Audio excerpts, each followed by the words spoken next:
तूप न घालता पौष्टिक चवदार डायबेटिक फ्रेंडली गाजराचा हलवा कसा बरं होईल? तुमचे उज्ज्वला पी मांजरेकर चॅनलवर मनापासून स्वागत. या अनोख्या रेसिपीसाठी व्हिडिओ शेवटपर्यंत पाहावा ही विनंती. आवडले तर लाईक, शेअर, सबस्क्राईब तसेच कमेंट देखील नक्की करा. Join in my kitchen venture.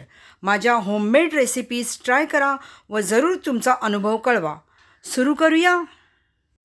आता गॅस आधी स्विच ऑन करा व त्यावर एक खोलगट भांडे चढवा. त्यात मी माझ्याकडे असलेले जवळजवळ अर्धा टोप सर्व दूध घातले.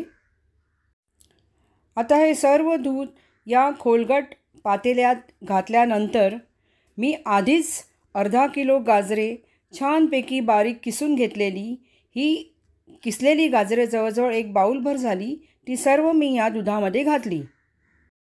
आता गाजरे आणि दूध व्यवस्थित ढवळून घ्यायचे, म्हणजे आपल्याला साधारण अंदाज येतो दुधाची किती गरज आहे त्याचा. आता यात आपण गाजराचा किस पूर्णपणे बुडेल एवढे दूध घालायचे आहे. हे पहा, अशा प्रकारे दूध थोडेसे वरती आले पाहिजे, गाजराचा किसाच्या वरती आला पाहिजे तेवढे दूध आपण ह्यात घालायचे. आणि लगेचच ही बासुंदीची चकती मी ज्याप्रमाणे दाखवली आहे त्याप्रमाणे ह्या गाजर मिश्रित दुधामध्ये घालायची, तळाला घालायची. ही पहा, अशा प्रकारे. आता ह्या भांड्यात एक स्पॅटुला किंवा एक डाव जे काही तुमच्याकडे असेल ते ठेवून वरती पातेले काचेच्या झाकणाने बंद करायचे. हे पहा, जसे मी दाखवले त्याप्रमाणे करायचे. काही वेळाने दूध वरती येते तेव्हा काचेचे भांडे बाजूला काढून ठेवायचे व पातेले उघडेच ठेवायचे. आता या पातेल्यामध्ये व्यवस्थित गाजरे आणि दूध व्यवस्थित हलवायचे आणि हा स्पॅटुला किंवा डाव जे काही तुमच्याकडे असेल ते दुधातच ठेवून द्यायचा. आपण ऑलरेडी बासुंदीची चकती घातली आहे, त्या कारणाने दूध वरती येणार नाही, त्यामुळे त्याची काळजी करण्याचे कारण नाही.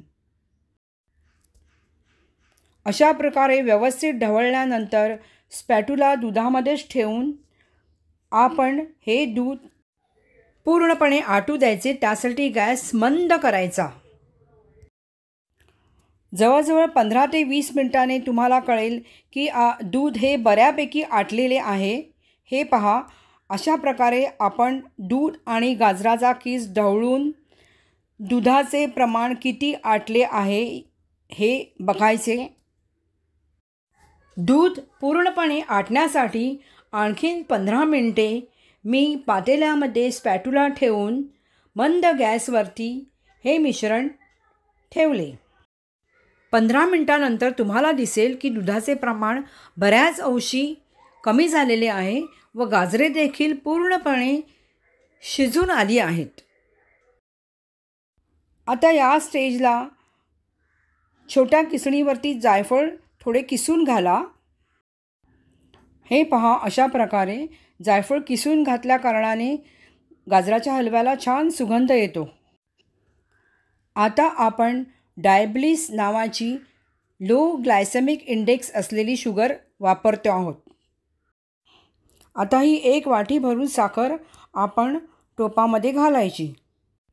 साखर घातल्यानंतर व्यवस्थित ढवळायचे. आपल्याला असे जाणवेल की हळूहळू साखरेचे पाणी होते आणि मिश्रण आपले थोडेसे पातळ होते. आता गॅस मिडियम ठेवायचा आणि त्यात 7 ते 8 वेलच्या बारीक कुटून घालायच्या. त्यानंतर हे सर्व मिश्रण व्यवस्थित ढवळायचे. आता साखरेला पाणी सुटल्या कारणाने मिश्रण थोडेसे पातळ झाले आहे. आता काय करायचे, यात 1 डाव ऑलिव्ह ऑइल घालायचे. हे पहा, असे यात या स्टेजला 1 डावच ऑलिव्ह ऑइल घालायचे. ऑलिव्ह ऑइल घातल्यानंतर परत एकदा व्यवस्थित ढवळून घ्यायचे. साखरेचे पाणी सुटल्या कारणाने तुम्हाला दिसतच असेल यात पाण्याचे प्रमाण जास्त आहे. त्यामुळे गॅसच्या जवळ राहून व्यवस्थित कंटिन्युअस ढवळत राहायचे.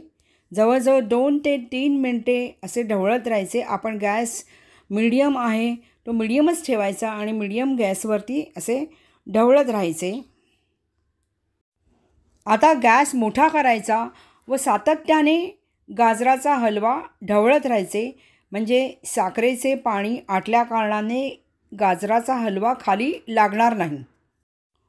पूर्णपणे साखरेचे पाणी आटले की आपला हा गाजराचा हलवा व्यवस्थित तयार होतो. पहा, बाजूला बुडबुडे दिसतात. हे बुडबुडे देखील पूर्णपणे जायला पाहिजे. आता या स्टेजला आणखीन एक डाव तेल आपण गाजराच्या हलव्यात घालायचे.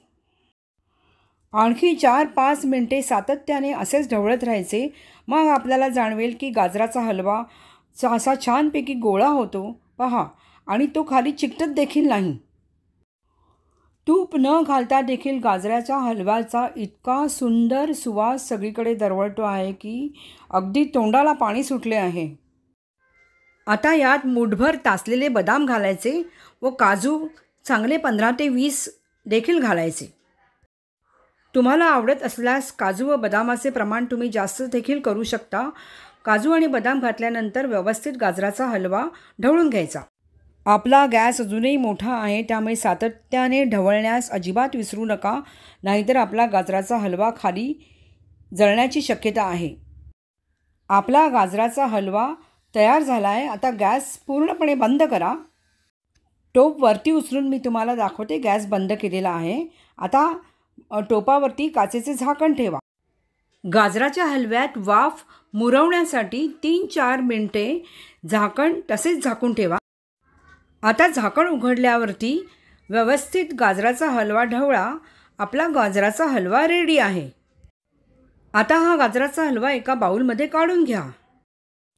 आपण तूप न घालता आणि लो ग्लायसेमिक इंडेक्स असलेली साखर वापरून हा पौष्टिक चवदार गाजराचा हलवा केल्या कारणाने हा डायबेटिक फ्रेंडली देखील आहे. तुम्हाला जर ही पद्धत आवडली तर लाईक, शेअर, सबस्क्राईब नक्की करा. See you soon with the next homemade recipe. Till then, bye.